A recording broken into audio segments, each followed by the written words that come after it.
And here we are. Let's see if YouTube catches up that we're actually live, but I think we should be good. Yeah, I'm watching it. Looks like we're okay so far. Okay, perfect. That's a good thing, because I just had to reset all the, rescale all the windows, so some of the windows are a little out of scale, so I might be kind of playing with that as we go along. No, that's fine. There's usually about a 30-second delay. Yeah, well, plus anyways, people will forgive me that after the last crash, I haven't set it up quite as pretty yet. So yeah, we're good. I see us up there now, so it's all good. yeah, okay, cool. Let me just cut this over there a little bit. There we go. It's been a couple weeks, obviously. So yeah, man, there's been quite a bit that's happened and everything. And how have you been feeling about things over the past few weeks? Well, I'm not been feeling too good, to be honest. Like, I've been struggling a lot lately. Just like, it's starting to get to me, living alone and the lack of social interaction kind of wears you down over the long run. Plus the fact, that there's no real money coming in just from an income point of view. So, yeah, it's wearing me down, It's a kind of... You kind of keep getting deeper and deeper in the hole no matter what you do. So, yeah. It slowly wears you down is all I can say, basically, for myself. No, I can definitely, empathize with that. And, it's been tough even just, even though I have been working and stuff, just to even have the motivation to really do it, to be quite honest. I think I don't know, I'm settling into my COVID fatigue, I think, a little bit. Maybe we all are, but yeah, it's not exactly easy at the moment as far as just feeling positive about things to change and stuff like that. Yeah, it's true. It is right now. It's not. Hope is hard to come by, I gotta admit. Yeah, agreed. So it's and, like when you gotta choose every month. Are you gonna pay rent or are you gonna eat? That kind of, yeah, that makes it kind of hard to be optimistic. Yeah, I mean, I don't know how you feel about this, but I don't think that either the federal or the provincial government has done enough for those that are not homeowners, that are renters. There's just not enough being done as far as I'm concerned with the amount of things that are locked down and everything like that. Well, I mean, it's people are not all the way back to work. Well, it's basically a math problem too. Like I did the research, right, in here in Toronto, the average rent for a 1-bedroom apartment runs at $2,130, according to the stats that I could find. Now, how much is, like, for example, CERB? What's that, like, $2,000 a month, like $500 a week or something like that, at most? About that, yeah. Right. So yeah, no, that's $2,000. That doesn't even cover the rent. No, it doesn't. I mean, much less hydro and food and whatever else you have, transit, and all this. So how is that supposed to work? It's like, I don't know. For a while, you can tough it out until your savings are burnt up, and then you got to start basically living on the kindness of friends and family that happen to have a little bit more of a cushion than you do. But at some point their cushion is going to be burnt up as well. Yeah, you're absolutely right, and it's something that there might be even people out there that say, well, if you save properly, you'll probably still be fine. But I'm sorry, man, it's been almost a year. Like, for you to for anybody to go through something like this for a year and still have savings when we live in such a high cost environment, I think anybody that actually believes that is really just kidding themselves. Like, I don't know anybody out of my friends and family that aren't in debt somehow.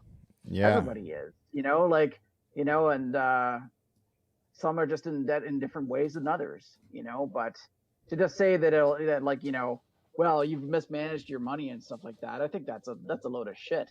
I mean, it is, because a lot of people, it's not even about mismanaging money, because a lot of people don't even have any money to manage, you know? Well, that's just it. How can you mismanage something you don't have? Yeah. You know, like the, Like, the example of the math that I just gave you, you know, your income is $2,000, your rent is $2,130. You know, there is nothing to manage there. You yeah, know, if you at least had the option saying like, okay, you know, I'll like I have 2,500, so I got 300 left over for food. You know, then maybe I can dial back the amount of new clothes I buy in favor of buying food. You know, or I try to reduce my hydro bill, you know, by turning off all the lights and stuff all the time to bring that down another $10 or whatever. But you don't even yeah. get a chance to pay your hydro bill after you've paid rent. And it's also it's a catch-22 situation if you're someone like yourself that's trying to earn a living by doing things online or just graphics and stuff like that. Guess what? It takes power to power your laptops and everything else, or your Yeah, computers. So but you can't afford to do it, and you can't afford not to do it. yeah. It's and I don't know, like I don't know how things have been going as far as support for those that are homeless and stuff like that. But I can't imagine that's been much better.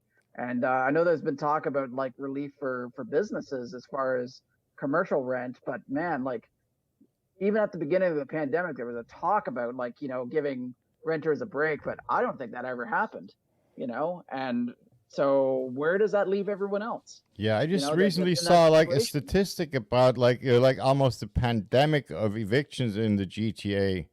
You know, how many people are being evicted despite their official, you know, saying like, "Oh no, you can't evict anybody during the pandemic," and all this. Yeah, well, I mean, I think that was probably what they first came out with, but you know, just like a lot of things as far as with us going through this, if the rules have changed, that they haven't been very crystal clear by any means.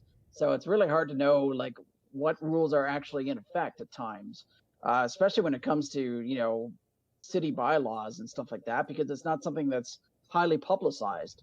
So Right.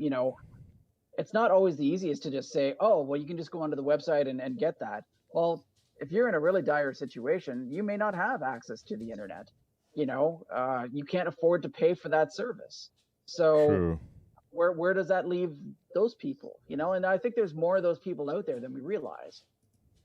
Yeah, that's the thing. You know, there is this huge dark number that nobody's aware of.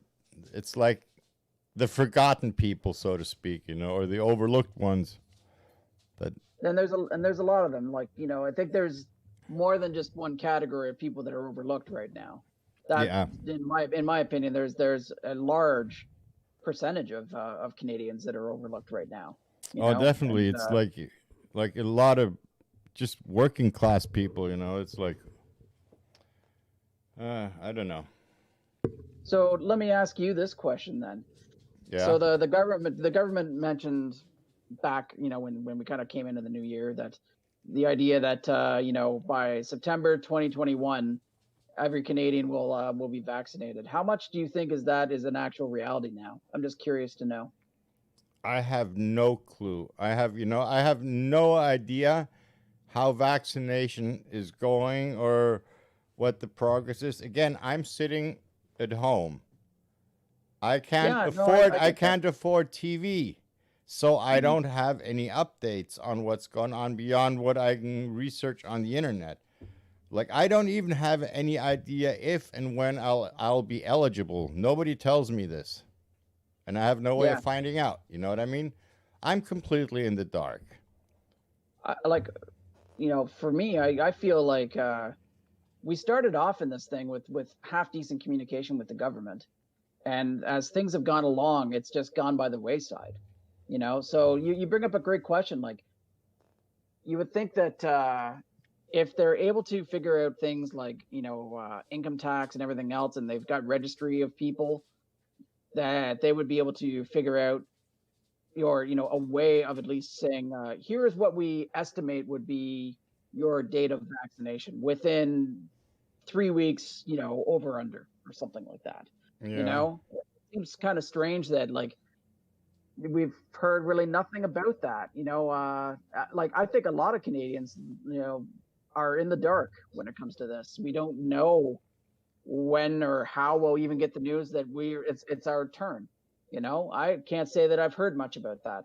No, exactly. And the whole thing with the communications is they basically assume that you, for example, have access to the internet or that you have television service, right? Yep. Let's take, for example, like a homeless person, like you were mentioning earlier. They don't have TV or internet or maybe a cell phone. You know what I mean? How Yep. would they possibly find out?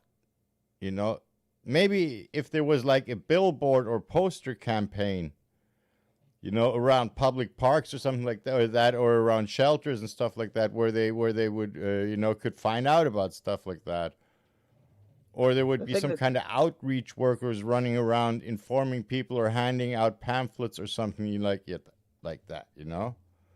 the thing that is really kind of scary to me is just the idea that those that are in those situations, they're not going to be considered essential people Of as course far not. as to receive the vaccination, and I think that's wrong. And people may think that maybe I'm just too much of a bleeding heart liberal for this, but at the same time, let's take into consideration that they already are homeless and don't have any way of isolating themselves and being able to take care of themselves like an average person can that has a home of any sort, whether you're a renter or if you own a house. Yeah, So I think that's a pretty good argument right there to say that they should be vaccinated, earlier than some of us. I would agree. Because Yeah, because they're more exposed and therefore more vulnerable, right? So I totally absolutely. agree. But do you actually think it'll play out that way? Because I personally don't. And I wish I had more faith in the system to say that it would, but I don't believe that. And I think that's, and I really hope that I get proven wrong. I really do. You know But what? I'm still struggling a little bit with the trauma caused by watching footage of tailgate performances after the Super Bowl, seeing like a festival-sized crowd, with like I don't know Joan Jett and Miley Cyrus performing or whatever it was. yeah, yeah. And It there's just I mean sure they spaced the people in rows, you know, but like let's be realistic. You're 5 feet away or 6 feet away from the row in front of you, but you're standing 200 people wide or 500 people wide in that thing. Plus, how those people all have to get in and out of the arena, and so on and so forth. But basically, just seeing like that, they're holding shows with live crowds like that, while some of us here are literally starving to death because we're not allowed to work on shows. That's kind I of like I a bit uh of a slap in the face. I still can't believe that they allowed people in, period. That's what I mean. Like, That kind of stuff yeah, that just freaks me out, and it's basically an insult to those of us who basically been sucking it up, in just staying home for the public good. And then you what have about these the morons that go out, and party and tailgate and spread and cause us to be out of work even longer. Like I'm what the beyond annoyed by these mask deniers and shit like that. I I'm out of completely patience. agree. I blame people like that for prolonging the extent of time that these lockdowns last, and Yeah, no, ergo, I therefore, completely agree. my personal suffering and struggling. I'd go one further and say that I think it's also disrespectful to the hundreds of thousands of lives that have been lost too. That Like what on is it top of going to that take too. for people to really say, yeah, I get this, and I'm not going to be a complete douchebag about it. That's and I know I told you last week that I had a family member that passed away, whatever, from COVID, and now my aunt, I lost my uncle, uh, has been told that for her to go to the funeral and stuff like that, that she won't be able to go back to her nursing home for 14 days if she decides to go. And it's just so odd because nursing homes is, of course, where everybody's catching it, and that's where my uncle caught it and died. Yeah. And so you're telling me that you're So they're gonna make her being quarantine for 2 weeks before she can go back into the nursing home where she's more likely to be exposed again. Yeah, tell me the logic in Okay, that, yeah, yeah, right? Yeah, I see why that's mind-boggling because yeah, like, like we're almost at a point, well, maybe we are at that point and I just don't see it. But we're so focused on the rules and stuff like that, but we're starting to lose just the common sense of things, and I'm not like lobbying for lifting the lockdown or anything like that. Not while, it's still an issue of public health, but in a moment like that, they were married like 65 some odd years, yeah. you know, and I would say that at that point, like, I know it's about, like, why can't she isolate in her room there, if that's the case, Well, I mean, and I can to some extent, just to play devil's advocate here for a of second, course, if of course, somebody is in that room, obviously there's going to be nurses and janitors and other people that have to of access course, that room that would potentially expose. So I get that. But what, the question is like, if you're going to make somebody like that quarantine, which I to some extent can understand because you want to make sure you're not introducing new infection vectors into the population of your nursing home, right? So I of do course, understand that they want to make anybody quarantine before introducing them back into that pool, to kind of reduce the likelihood of infection there. But and yeah, my counter argument to that is, like, right now people are basically just staying in their rooms, and that's all from what I've heard from multiple different sources. So if that's the case, that means that there's no common areas that are currently functioning, right? right. So if that's the case where you have a special exception like this, and once again, it's like, I think in some ways it would probably have to be lobbied for, Yeah, the question is, because are if it, there like any kind of medical facilities that they're all using together, or and stuff like that where or like janitors that have to access multiple rooms and potentially, could transmit stuff without even realizing it because they're not getting sick, all these kind of stuff. Nurses that have to attend to multiple patients in multiple rooms, no, that, and I do see it, that for that as well. um I don't know, and you're right. I'm kind of glad that you're mentioning this, because I'm speaking out of frustration, Yeah, no, honestly. I get you. Like And that's why I'm playing devil's advocate here because like no, no, and I'm glad you are. So, and it's just because I'm emotional about this, right? no, I get And it, but I still understand why it doesn't make any sense to make somebody like that quarantine, or at least at first glance. If you're saying, yeah, people are getting, or most likely get infected inside. Yeah, but if you yeah, want to bring down that risk or that percentage of infection likelihood inside, you got to reduce the possible introduction of new vectors from the outside as much as possible, right? yeah, which which basically includes quarantining everybody who before they're admitted for long term stay there. yeah. So I get that. So moving on though, we didn't get a chance to talk about this last time, but as many people know, Ashton White has folded, which is really really unfortunate, and Yeah, I saw that.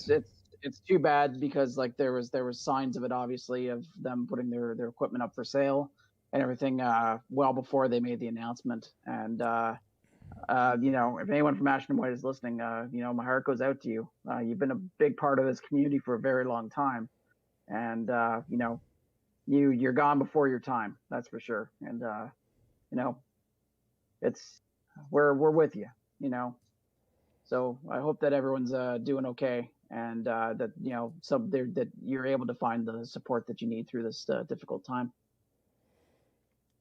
Yeah, that's it's. I wonder how many more companies are basically going to bite the dust before this pandemic is over and before things get back to the new normal. Because I'm sure we'll never get back to the old normal. That's not going to Yeah. happen. Now, hybrid events is something that I know I've been already researching quite a bit, and I actually did one recently, which was interesting, especially from a show caller's perspective. So we did like a remote office or whatever, here in Ontario, and because of the numbers and stuff like that, we had to split it between that where the presenters were and everything, and then we ran it from our studio as well. you know, here in Toronto. So Yeah, basically, it was like calling queues for two different crews, which yeah, it messes with your head after a while. yeah, it has That's for whole new sure. challenges, right? Oh Yeah, I did a yeah, show like that I was in exhausted after it. yeah, I did a similar show like that just before Christmas, around Thanksgiving ish, I think it was. And it was a fundraiser, and the show was being called from LA. Yeah, The techs were here locally in Toronto, and all of the guests were calling in by phone or yeah, video, right? yeah. And And I all the mean that's and then making sure you have everything synced up, because all of the Q channels were going through the network, and oh yeah. And then, of course, so there's all the people that don't turn their cameras on or don't turn their microphones on, even though, you know, there's ways of getting around some of that. But, you know, the one that you can't get around is, you know, people just not showing up or poor internet service, you yeah. know. So Well, that's, it presents whole new challenges. You know, when at the very last moment you realize a certain segment is not going to happen because a guest phone line dropped. You know, of yeah, your key guests, and you're just not able to get them back on. Which means yeah, now you very got true. to let your teleprompter and your talent know not to mention that upcoming segment, because it's not going to happen because that guest is not there. But Yeah, it's a no live doubt. broadcast, so how do you know? Then you got to run over your teleprompter guy, tell him to jump over that next paragraph, and Yep, edit on the fly. yep.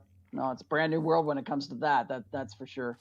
Yeah, Um, you know, the one thing I haven't heard much about, and a friend of mine was talking about this the other day, that I guess the Sheridan Center is under a massive renovation right now. And I haven't really heard anything about any venues going out of business. Have you heard anything about that? there's a couple of smaller ones, you know, that have shut down, like bar and club sized live venues. Like wedding venues kind of things, as far No, as more like music bar venues. I've heard of of a couple, but I haven't heard of any like hotels actually, you know, saying, yeah, we're done or Yeah, anything no, like I that. don't. I'd at least not of any of the big chains. You know, I'm sure there's probably a couple of mom and pop hotels and bed and breakfast places. You just have to wonder how long places like that that have such low, you know, occupancy rates and stuff like that can keep afloat for how long. Like, you know, when they're you know struggling at the best of times sometimes to make money, even when they're close to like 90% Yeah, occupancy rates. You know, so yeah. I mean, if you're a big corporation like a Sheraton or a Marriott or what have you, not, you know, that has so many different venues across the world, as a chain. You know, you've then something like this is just a welcome tax write off, so to speak. It's nice to have some losses for the books, you know, to yeah, save some true. taxes, because you nobody's going to really foreclose on you because you've got such a huge kind of security backup, you know. So your buffer before you have to shut down is going to be much bigger than Uncle Joe's bed and breakfast in Moose Jaw, Kentucky. You know what I mean? Yeah. Yeah, it makes me wonder too if not just on the you know the commercial side, but on the residential side too, if there's going to be buildings that will like that are just going to remain unfinished or whatever because there may be no funds or whatever to actually complete them. Whether that's you know the construction contractor going out of business, or whether the funds have dried up as far as to actually complete some of these things because of COVID. You Yeah, know, it's a good point, because a lot of projects may, you know, run out of funding because of the delays and not being able to complete stuff, and then stuff going bad maybe, and product spoiling, and yeah, you know, and like I actually have a friend that lives up in Cambridge. I haven't spoken to him in a little while, but for instance, his place was being built and it was already 2 years behind schedule. Like that's a long time, and he was yeah. basically just staying with a family member to try and save on money and everything. And as far as I know, he's still not in there. So you know, what does a stoppage of work for a pandemic do to those people that are already waiting? You know, for subdivisions to get finished or anything like that, or you know, Well, it's and kind of crazy. think about the connecting industry. Like, the one thing that I've been watching over a while, because it's kind of my gearhead geek kind of thing, is the production shortages for based on COVID for microprocessor and computer chips in basically in China and Taiwan where they're all made, right? They've got such a shortage for stoppage, and it's trickling down because those chips are used in so many different types of products. You know that what is built nowadays that doesn't have a microchip in it of some sort. You know, some microprocessor, some RAM chip, or a GPU, a CPU. You know, all those things are in huge supply shortages, causing the prices to skyrocket. I have to wonder too if with those things, whether updated or like new releases of products. So say like if you want to get the latest iPhone or something like that, whether those types of product launches will be delayed. They will be. A lot of products are already being delayed and are actually not even available on the market, even though they've launched. But there's none of them in stock because they can't produce them. Yep. That's not surprising. And I mean, we knew this was going to come, and it's only going to continue for a while until. And it's only going to get worse, It probably will, right? Especially until manufacturing is able to open up, at a regular pace again. And that's the thing is, it's not just in one spot. Like, yeah, you could say that a lot of it comes from Asia, and that may be true. But there's also a lot of other, parts of the manufacturing process that have to happen too, right? Well, that's the thing, like all those chips basically that are made in Asia, and then they're shipped to the States or somewhere else where products are made with those chips. So all those industries using these raw materials for their own products can't build their products, have to reduce their production capacities because they can't, their supply chain is dried up basically. So they can't ship out and sell the numbers they need to sustain operations, to pay their people. So they got to reduce their staff numbers, roll back, production numbers, lay off people, fire people, shut down entire production lines, what have you not. It's this whole trickle down snowball effect of a supply chain. That also comes down to delivery of product as well, right? So, I mean, the one thing that we don't really see much of or anything like that as far as like comparisons is, and I don't do enough, shipping through FedEx or Purelator or whoever you happen to deal with, is whether there's been any sort of actual jump in the price of things for that. Huge. I've been, like I said, I'm a computer geek, so I've been following just the prices for computer components like CPUs, graphics cards, and memory chips. And the shipping cost has gone up? They've jumped up by 30%. Just the shipping cost alone? No, just the cost, just the product cost. Like the product, but I'm talking about just some products like graphics card or microprocessors are being, if you can get them at all, are being sold at like 75% over MSRP. Yeah, well, it's becoming kind of a black market situation, right? Oh, totally. As far as that's concerned. It has been since the launch because there's such a shortage, in supply and demand kind of thing.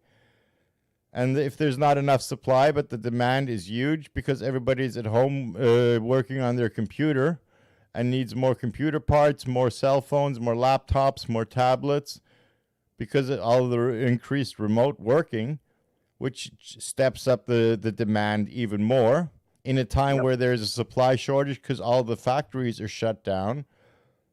They were shut down for last year's Lunar New Year, when they traditionally always shut down for a month or so, right? Production for microchips and stuff like that shuts down completely over the Lunar New Year for at least 2 weeks. Last year, because of the pandemic, they shut down for over 2 months before they slowly came back on production. This year, they're going to shut down again. Yep. And it's going to cause another production shortage. And in the time between those two Lunar New Years, the production never ramped up to 100% even at all. Chris, so you froze. Yeah, it looks like who's froze? You froze. No. You're freezing on my end too. So really, you seem fine now. Sorry, continue. That's weird. Yeah. Who knows what the internet is doing to us here? Oh, who only knows? I mean, I have issues every once in a while, but not too often. But yeah, just hang on a second. I've got a pet that is desperately trying to get into the room here, so I'll Oh be yeah, I right know back. that feeling. Okay. Yes. Jesus. Come here. Yeah, show us your cat. Show us your pussy cat. So this is Minor. What? Minor is a major pain in the ass. A And minor pussy. You're holding a minor pussy into the camera. that's right. And his Good. brother is Major. So, but he is pretty adept though at breaking into doors now. So yeah, he knows how to push everything open. So with that, I'm just sick and tired of listening to him. Fair enough. No, that's legit. And you know what? They tell me cats in videos increase the views and likes. I don't know if you happen to see the video of the lawyer that said I'm not a cat that came out today. No, I haven't seen it yet. There was a Zoom filter that I guess some kids had put onto his account, and so it just kept coming up like on the Snapchat thing of his face as a cat, but he was trying to give like a TV interview. It was pretty awesome. So that sounds like fun. yeah, it was on Global News. So yeah, that's check it out later. It was entertaining just because it's if any of you have dealt with people calling in on Zoom and stuff like that, or any platform for that matter, Yeah. It's always interesting to see who has actually done it before and who hasn't. And I don't take any disrespect with for them, the people that or throw any disrespect towards the people that haven't done it much. But Right. it's always an interesting learning experience though, as Yeah. far as to see what everyone's experience is. So yeah, that's a pretty good one. Okay. Cool. So yeah. Yeah. Sorry. By the way, I found a new interesting OBS plugin called Audio Monitor. Hey, look at that. Yeah, Well, it basically gives you like a second mixer where you have where you can kind of assign your monitor outputs and assign them to different hardware outputs and stuff like that. Yeah, so basically it gives you a monitor mix matrix. So will it do like virtual cable patches and stuff like that? To some extent, yeah. So I'm still playing around with it. That's what I find that I'm using mostly these days is being able to patch between like YouTube to OBS. Yeah, well, that's what I'm basically using it for because I basically have outputs on my monitors, on my computer monitors, that I have turned the volume down all the way, and I use them as a dummy bus. Yeah. I got my Discord, for example, routed to the monitor over here in portrait format. That's with the volume all the way turned down. But then I can route that audio output to the stream. I'll have to check that out. So that's on the OBS plugins page? Yeah. All right, I'll have to check that out. Yeah, so basically, like my normal output that I listen to goes through the optical output on the computer into my stereo. Mm-hmm. And for example, your signal, your audio, I'm routing into a monitor, one of my monitors here, with the volume really, really low. Yeah, I tried a different one called Voice Meter, and but kept running into issues with sample rates. Yeah. As far as so therefore, like the audio would be really, really choppy and stuff like that because it was mismatching on the sample rate between 48 and 44.1. So yeah, that was always a pain in the ass. Whenever you reboot the laptop, it would go back to the one that you didn't want, whatever, and so you'd have to go back and reset it. So I'll have to check that out. Yeah. So I think EPOS Vox has a good YouTube video about how to use it and what you can do with it. Like I just kind of installed it just when I was getting ready for the stream, so I haven't really played around with it a lot yet. But yeah, if you want to go out and check out his channel, he's got like some really interesting videos once in a while on stuff like that, especially when it comes to OBS and tricks with OBS and stuff he stumbled across. I find that the OBS plugins are pretty solid. Yeah. For the most part. Like, like there's not many of them where you're like, okay, this is a useless piece of crap or anything like that. Like everything, as long as you follow the instructions as far as installation, it usually works like 99% of the time, I would say. Yeah, So honestly, like OBS is surprisingly stable. The only time I ever have it crash is when I'm shutting it down. yeah, that happens a lot. And Right. I've seen it. I've seen it if people are trying to build scenes on the fly and stuff, that it'll crash it. But that's because it's not meant really to do that. It's meant to be, you program on it and then you run your cues on it. You're not supposed to be programming on it at the Yeah. same time, right? So I mean, and we've learned that through experience, unfortunately. But luckily, nothing too terrible that you can't recover from. Yeah. So, What but, I'm gonna yeah. play, what I want to play around with right now a little bit too is control it by MIDI or OSC. Oh yeah. That Gotcha. can be kind of interesting, especially if I've been playing around, with Unreal as well, kind of since I'm sitting at Yeah, home. I tried some of the Unreal stuff before too, but didn't really find that it really worked for what I was trying to do. So Well, it it's not depends, that it like didn't. it's It it's looked just it's interesting. just a toolbox. There's so many things you can do with it. You just have to figure out how to do it. Yeah, exactly. But then again, I mean, I look at what I did know about DaVinci Resolve, like 6 months ago, to what I know now, and it's Yeah. like, damn. Now all the stuff that when I was doing editing, like in my first couple months, I'm like, well, I can't do that. Now I can actually do half the things that people Yeah. ask me for. It's Like I used to how be did I get there? I used to be a Premiere kind of guru, apostle, or whatever you want to call it, right? Until I kind of stumbled across DaVinci Resolve, and I haven't looked back. I switched. I think it was at version 14. Yeah. When I switched, and yeah, like literally, I'm so happy with it. It's so much better than paying so much every month for it. There's a lot you can do with it. There's really a lot that is not like accessible, so to speak, between like the free version and the paid version. So that in itself is pretty impressive. The amount of things that you have access to. Yeah. There's not too many times where I'm like, oh, I really want to do this, and then you go to the menu and find it's grayed out or anything like that. Yeah, like I mean, I've been working with it for so long that I've actually reached that point where that happens quite frequently, where I see myself needing some of those features. Hey, well, that's the difference between someone who does it for a living and someone who just does it because they have to. Yeah. Hi there. I'm the guy that only has to do because I have to, right? I was talking with one of our ex multimedia people yesterday, and just saying, like, I don't understand how I got into having to do multimedia now on top of everything else. Dude, but it's something you always fall in. I remember how I ended up being a video guy, because I was a sound guy and backliner when I started my career back in the 80s, right?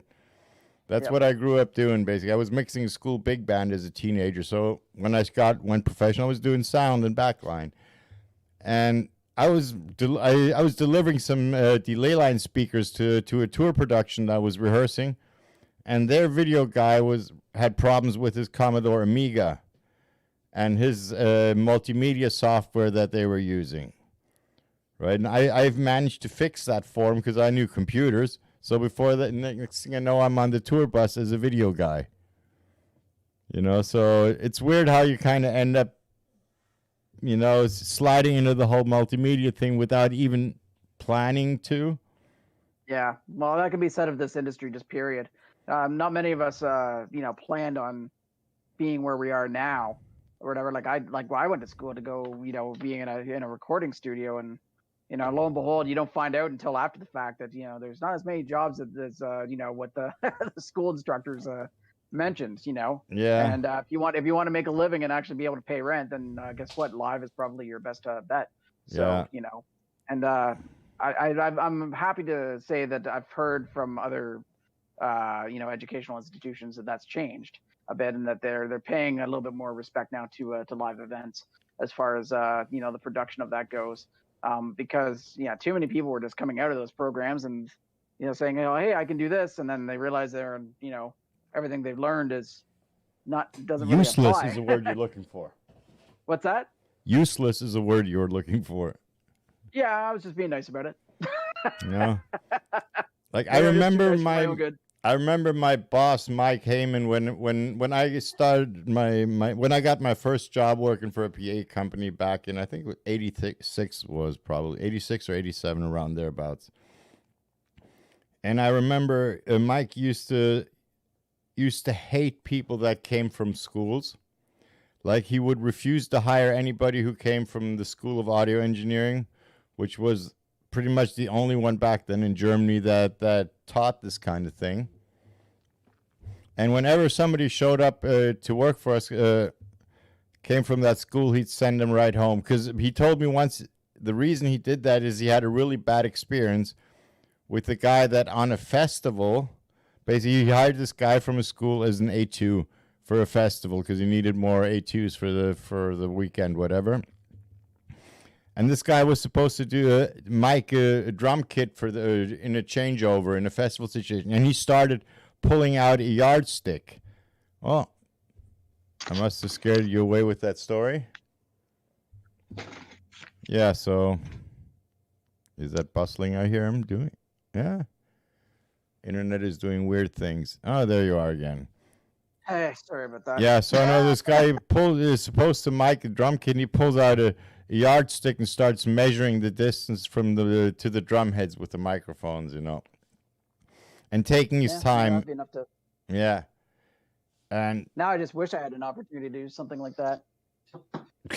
More than anything, I mean, just the idea of mixing a band at all, or just doing anything musical would be a-okay by me. Yeah, I hear you. So, a little bit of live music would be so nice. But what are you gonna do? Yeah. Well, I mean, I find that the amount of new music that's coming out is certainly slowed down as well, as far as what everyone's been pushing their album releases and stuff like that to a later date when they think they can actually tour behind the material, right? But I don't know. Some artists are starting to come around just releasing stuff anyways. So because Yeah, why not? Otherwise, if you wait too long, if you let it sit on the back burner too long, at some point it becomes irrelevant. And then yeah, very true. I just saw an interview with Dave Grohl yesterday, basically, where I think it was yesterday or so, where he's on one of the late night shows. And he was saying, like, they just released an album that they've basically been holding back on releasing for like 6 months or 7 months now. And at some point they said, fuck, you know what, let's just release it, because otherwise by the time we release it, it's completely outdated. Yeah, no, exactly. But I do understand the other side of it, because nowadays, the money is being made in the tours, not in the record. It's not like in the old days where an album, where a tour would promote an album and you'd make the money with the album sales. That's exactly. Like a long time ago. Now it's the other way around. You make the money on the tour. That's why the tickets are like $300. That's also why the merchandise is so high too, right? Yeah, exactly. Because that's the music itself doesn't make the money. Streaming income or album sales, that's a fraction of the whole revenue of that the music brings in. You there, Chris? Yeah, I'm still here. Why, did you lose me? Okay. Yeah, I don't know. It seems like we're getting a lot of freezing right now for whatever reason. So on the stream, or no, I'm just listening to you through Discord, but I'm gonna quickly run a speed test while I'm thinking of it, because I don't know what's going on. I'm not even doing any streaming in my house right now, so yeah, because I'm not seeing any kind of lockup on my end anywhere. Well, whatever the case, I don't know. It's still saying that I'm doing pretty good here as far as my download speed, but this might be something else that's taking up my bandwidth.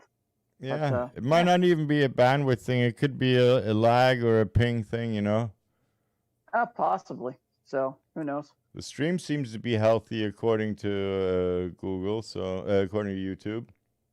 And OBS is still showing green, right? And no missed frames. Oh yeah, zero drop frames. We're only running at 7.5% CPU load. It's probably on my side then, I'm guessing. So, stupid Milton. This machine is basically a purpose-built video machine, you know. So this thing runs pretty damn stable unless Windows fucks me over with an update like they did last week. Yeah, they're great for that. You know, Yeah. especially when someone goes to shut down or whatever, and they're like, oh, I didn't want to do that or whatever, you know, just for the fact that they didn't want to have to deal with the update or whatever, coming Yeah. back to the same show that you've been doing for days, right? Yeah. So, No, but I got to but say this machine's been running rock solid. I built it pretty much last year. And yeah, just right when AMD released their new series of Ryzen 3 processors, or the 3000 series processors with the new X570 chipsets, and that was like the time to kind of to upgrade and build a new machine. And I'm so happy I did before the prices for all the stuff blew up. So I got a really Yep. nice solid running machine. Well, I'm not surprised if I'm having issues or whatever, since it's my work laptop, Yeah. and like the memory on it's pretty low to begin with. So Well, laptops usually have bigger issues than just memory as well. Oh yeah, no, I'm well aware of that. But you know, I've uninstalled a few things here and there to try and you know, get it to work a bit better. But Yeah. that's the thing, is that, you know, and then there's the What kind of whole world we laptop have you at our got? company. Lenovo or Dell? Lenovo. See? Yeah. Oh yeah, I know who you work for. I know what you got in your inventory. Yeah, well, I don't know. For the most part, it's okay. But whenever you have to do something that has like requires a high amount of graphics or anything like that, it doesn't exactly keep up very well. I mean, you know, So, those Lenovo's are really good at what they're designed to be, which is an office appliance. yeah, exactly. You know, that's I gotta hand it to, well, technically IBM originally, now Lenovo.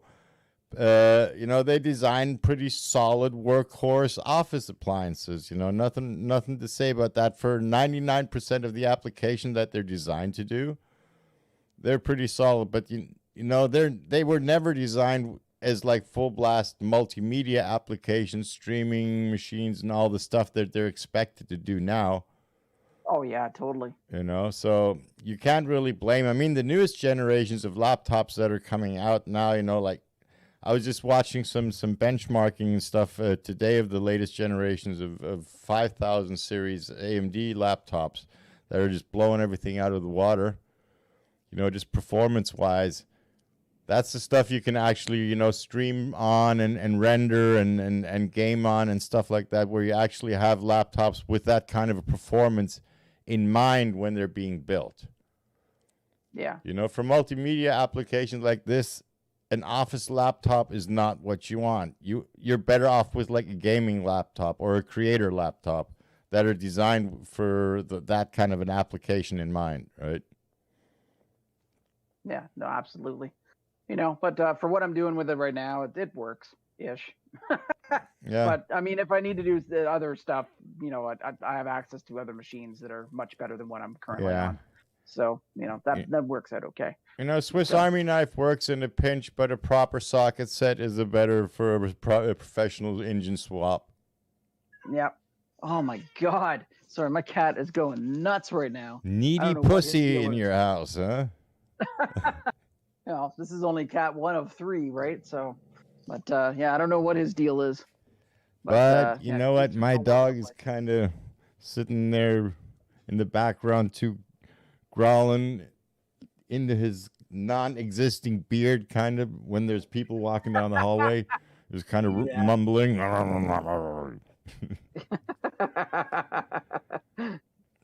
It's kind of funny when you know how cute he actually is. Oh, he is a cute dog. Yeah, that's for sure. But he makes a pretty damn good watchdog. If you don't see him and you only hear him through the closed door. Yeah, that's true. You know. Yeah, that's true. Well, my one cat that is, you know, going crazy right now would be a good watch cat if he you know, could hear, but he's deaf, so I guess that's why he's always crying. He was always trying to get somebody's attention. Yeah.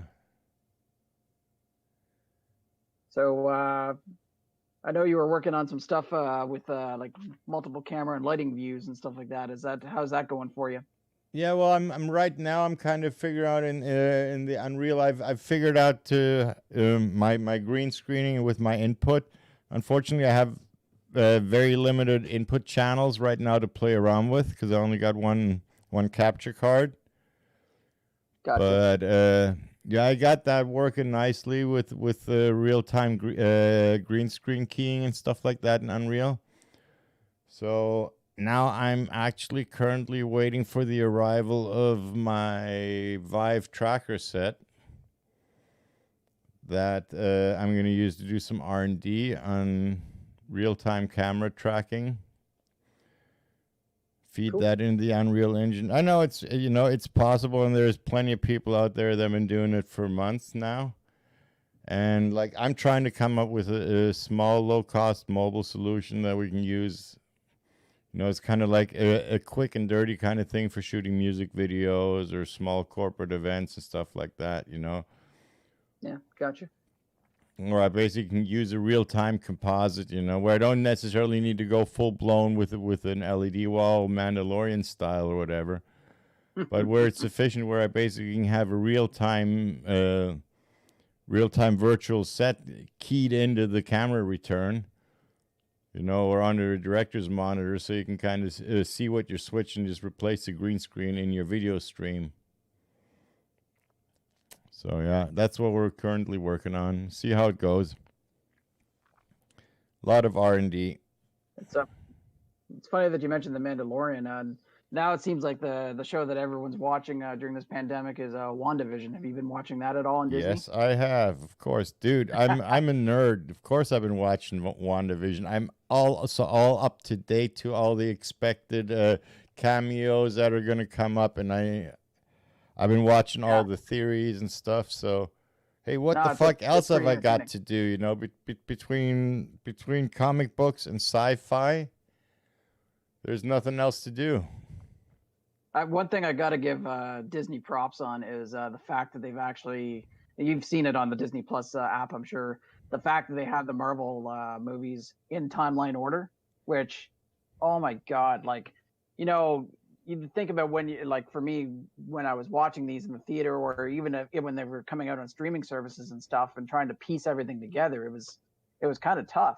And now actually going back and watching them in the order that they put them in, I'm like, oh my God, how did I miss that? Yeah. Like there's so many moments like that my wife and I have been doing, and it's really quite incredible. We're like, wow, like this puts, like I have a brand new appreciation for this movie now. Yeah, like now I know what I know. The depth and the to which it's all intertwined is pretty impressive. Oh yeah, no, it absolutely is, and certainly no easy feat, that's for sure. For everything that they did.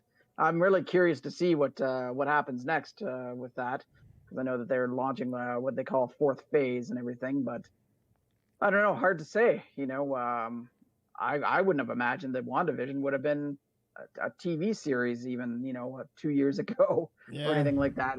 It's such an oddball, but it totally works. Yeah, it totally works. The concept is brilliant, and I can't wait, like for how it's going to resolve over the next few episodes, because it is so full of hidden fan service and so many Easter eggs. It's like literally this TV show was designed to deliver as many Easter eggs and hint to give all these fan theories. The internet is full of people, that love to speculate and dig out and do research and and this is the TV series for you, that's for sure. Exactly. If you're into speculation, it's tailor-made for that kind of stuff, absolutely. Yeah, I guess you probably saw the last episode. Of course. This isn't really a spoiler for anybody, but you noticed the background that everything was set in? Yep. Do you remember what show it was from? Shit. I'm so bad with my 90s sitcoms. No, it was 80s sitcoms, actually. Or still 80s? Yeah. Full House, wasn't it? You're close. Think Alex P. Keaton. I can't remember what the name of the show was. Family Ties. Family Ties, right. Yep. So as soon as, like, I don't know, like, my wife has watched a lot of Family Ties over the years, and Yeah. I have a little bit too. But that set was like shot for shot remade. Yeah, no, I saw that. I It was saw somebody actually did a incredible. comparison side by side, right down to the "Kiss a Cook" sign in the kitchen, and Just yeah, like, it's you know, so full of like quite a, even quite a every tribute. single TV show, decade that they did, they packed so full of little details and tips of the hats to actual shows, whether it was Lucy Baldwin, Yeah. in the 50s, or like you said, Family Ties, and in the 60s shows, what there's references to Brady Bunch kind of stuff, and So let's play a little game. You get one guess.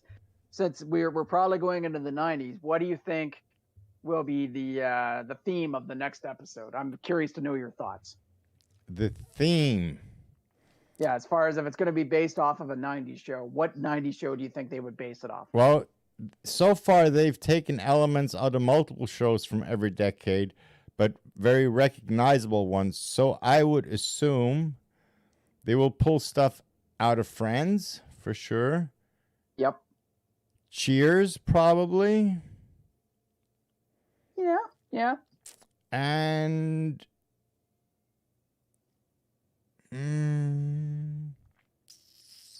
I think they're going to go Seinfeld a little bit. Seinfeld. Yeah, Seinfeld. I was thinking either Seinfeld or Home Improvement Oh, that's a good one. with Tim Allen. Oh, that's a good one. Yeah. I was never a huge fan of that Because I show, could but totally see that's a his good neighbor one. playing the part of the Yeah. assistant. It's totally set up for that. I love that. So that would totally be a possibility. Also, no, Mork and Mindy would be 80s though if they would have done that. So that would have been Yeah, exactly. no, but I yeah, could no, see it's Home just- Improvement being a possibility for sure. Yeah, just I don't know. It's just a little game, I guess we can play. So the next time we chat, we should see what show we think they're going to Yeah, base it for off sure. of next time. Too bad Anyways, nobody's actually watching live in the chat right now. Otherwise, we could do like a call for action Yeah. for people to kind of write down in the comments who they think what TV shows they think is going to be. Yeah, I don't know. I see it as a big mishmash of NBC for the most part, with the exception of Home Improvement. So you could throw in a little bit of Mad About You in there, and Yeah. and God knows what else. So there's just so many things from that era that could be used for that. Kind of crazy. Yeah, for sure. So I'm going to be curious to see what happens. I mean, yeah. Damn, I'm kind of really excited for Friday now. Yeah, right. I mean, it's only 2 days away. It's nice, know. that there's TV shows that you're actually anxious to wait for another 2 days to see. Yeah. It's nice having that feeling, and I got that feeling with the Mandalorian. Yeah, I was too. just gonna say But, Mandalorian and Picard. I had the same kind of feeling. Yeah. You know? There's a few other shows, a couple of other shows that we're watching right now just to kind of pass the time, but some of them are pretty funny. I don't know. Yeah, but none of them kind of create that, that oh, I can't wait for the next episode kind of vibe as those kind of shows do. Yo, no, agreed. Like the last one before that was The Boys, for sure. That where it was coming out episode per week, and we were. Yeah, I haven't even very started dedicated. watching that yet. I'm going to watch that yet right after I'm up to speed on The Expanse. See, I haven't watched The Expanse yet. I heard it's good though. Oh, and I wanted to- it is because like so far, I have to admit it's the first sci-fi show that actually gets the science of space travel right, like the physics. They nail it. All the stuff that bugged me about interactions in sci-fi is how spaceships move in space, how they steer, what the impact to the people inside those ships, just G-forces and accelerations and all those principles, how the ships are designed with physics in mind, how they depict what happens in 0G, all that stuff. They get it right. It's like an actually scientifically accurate show without it being any less exciting and interesting. Right. So it's still a good storyline though. Oh, right? it's great. It's a really, really good show. and that's what makes it good. It's got a good atmosphere, you know, like visually and let's say from the texture, and everything is absolutely plausible and scientifically sound. Have to check that out then. I've been curious because I know it's up to like season 5 or 6 now. So, Yeah. and it just seems to keep going. And I don't know why I haven't bothered to tune into it yet. Well, So, I know because uh, I didn't have Amazon, but one of my neighbors actually decided to share their password with me, so now I actually can watch Amazon and kind of catch up on The Expanse. cool. Yeah. No, Amazon's really come a long ways as far as their programming. There's some really interesting series that have come out from Amazon. Yeah. To the point now where I'm like, damn, I think I kind of like Amazon programming more than Netflix. Yeah, at this point, honestly, if I'm gonna as soon as I have an income again, Amazon is one of the channels or the subscription services that I'm gonna pay for. Right now, I can only pay for Disney Plus and Netflix. Yeah. And I don't even know how I'm paying for that. That's probably gonna be like 2 days without food just so I can pay the streaming services. But yeah, like Netflix is great and everything, but at some points I'm just like, I'm finding I'm using Amazon Prime way more than I am Netflix these days. The thing with Netflix is after a year of pandemics, I finished Netflix in October. That's just it too. Yeah, you bring up a great point. Whereas Amazon just has such a wide variety of stuff. Well, so does Netflix, but at some point, you've seen everything that's in your genre or in your scope of interest that they have, And I'm sure at some point, I just find that Netflix doesn't keep a lot of movies and TV series and stuff like that are like in the 80s or the 90s, or ones that you want to go and revisit so much. Right. Amazon has that a lot more, I find, and whereas everything that's coming out that's more series based and stuff like that is a Netflix, creation, so to speak. And so I just like the mixture of what Prime has as far as that's concerned. Just for the fact that if I wanted to go back and watch reruns of Roseanne, I could, or I could watch the newest episode of The Expanse or something like that. But just for the fact that you're not really waiting for. Yeah, no, it's true. I think Netflix is more their policy is more like make new original content and not as much as an archive of existing classics. Yeah, and I think that's how Amazon started out too. But they're definitely coming around to the other way of things. Even some of their movies and stuff like that are not terrible. And I mean, like when you think about Netflix movies, like ones that were created by Netflix, for the longest time you're just like, well, I guess they did okay for trying to do it, but it's not really what Netflix does, and that's changed a bit too as far as the quality of some of those for sure now too. Just the star power alone behind some of those movies now too. Now they actually have bigger stars, starring in these things where it's just released on stream only, and that's Well, that's the thing, like the producers and the financiers for film productions like that, had to come around to realize that streaming only productions still make their money, that they're worth it, as an investment. Well, I mean, I'm sure, somebody asked me to put up like $20 million for a film project, I'd want to know what the chances of me making that money back are. Yeah, especially considering, the amount of movie theaters that people just aren't going to. Not just in the pandemic, but just, it has gone down just for the fact that it's so expensive to go to. For even just for a couple for a night out at the movies, you're looking at least probably by the time you buy the tickets and some food, almost $50. Like that's expensive, man. Yeah, and if you got like really 2 kids you want to take along, it's a family outing. It's exponential by that point, right? That's where like going to the drive-in, which luckily I happen to have one near me, is an awesome value. But those are few and far between these days too. It's the only drive-in I think I know in the entire GTA is the one out here in Oakville. So beyond that, I don't even know where the nearest one would be. Like say for the east side or anything like that. So there's only drive-throughs, but no drive-ins anymore. Yeah, yeah, it's very true. So I remember as a kid, there was this classic A&W drive-in that my dad would take us on the weekends. Yeah. And it was like a thing, we'd go on the weekends, we'd go to the A&W drive-in. And I they literally remember had the clip-on trays on the door, you Yeah. know, and Yeah, I remember those. Those were always kind of cool. I liked those. You know, it's just a little bit of nostalgia. yeah. Yeah. It's too bad that, they got bigger and everything changes. I get that, but there's not a lot of places that are doing stuff like that anymore. You know, No. it's kind of too bad. It'd be nice to have one It's, of those and actually like have servers on roller skates and stuff, you know, like real classic. That'd be fun. But whatever. Yeah, I don't know. We came close to we went to a place in Picton over the summer that basically was a diner that had like they would bring your food to your car and stuff like that, and but you basically ordered it off the menu that was on the post and Right. everything like that. It was kind of cool, and it was really really good. But and it had kind of a 50s vibe to it too, and everything like that. But yeah, the only place you see that these days is really in like small little diners and stuff.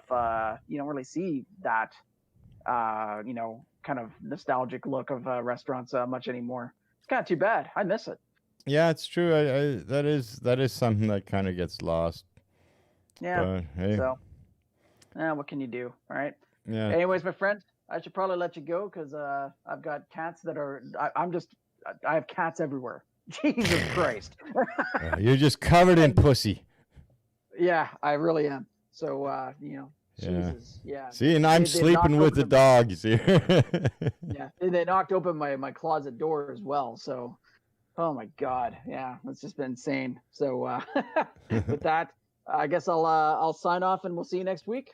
Okay, yeah, I'll see you next week. Thanks for coming by, and yeah, have a good one.